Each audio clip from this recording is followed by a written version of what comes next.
For this lesson, I'm working with the project file 0305 Simple Audio Adjustments, and you can find that project file with the media that accompanies this lesson. Double-click it to open it in Premiere Pro. You'll want to make sure your audience can hear dialogue over the music by adjusting the music volume, and this is easy to do in Premiere Pro.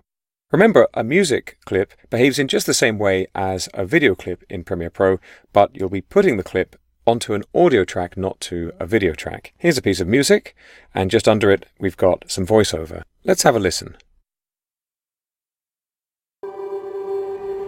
To the land of the eternal spring. So I quite like that music, but it's a bit too loud for us to make out the voiceover clearly. To make this change, I'm going to use the audio clip mixer.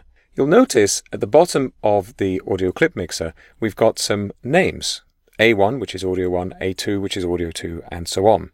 And you'll notice that those names match the names of the tracks in our sequence. For our purposes, we're going to work on audio 1, and so that's the section of the audio mixer we want to use. Although the controls in the audio clip mixer can look a little bit strange if you're not familiar with them, notice that they're all just a repetition.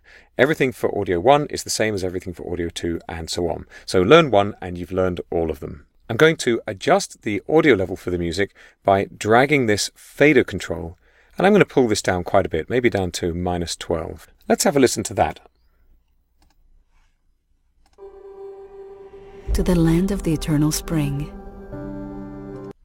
Well, that's much better. We can easily make out the voiceover now. You'll notice as well in the audio clip mixer that we've got a mute button, which actually turns on the mute for the track. There's also a solo button. Solo makes sure that you only hear that track. For example, if I solo audio 2, I won't hear the music anymore, I'll just hear the voiceover. To the land of the eternal spring. Over on the right, you've probably noticed already we have some audio meters, so you can see the levels at work. A la tierra de mis raíces.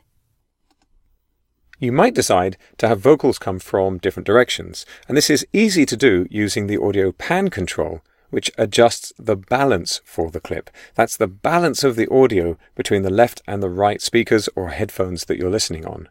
Up in the audio clip mixer, I'm going to just click and drag to the right so that the voiceover comes out much more from the right speaker. Not 100%, but a lot more. And let's play that.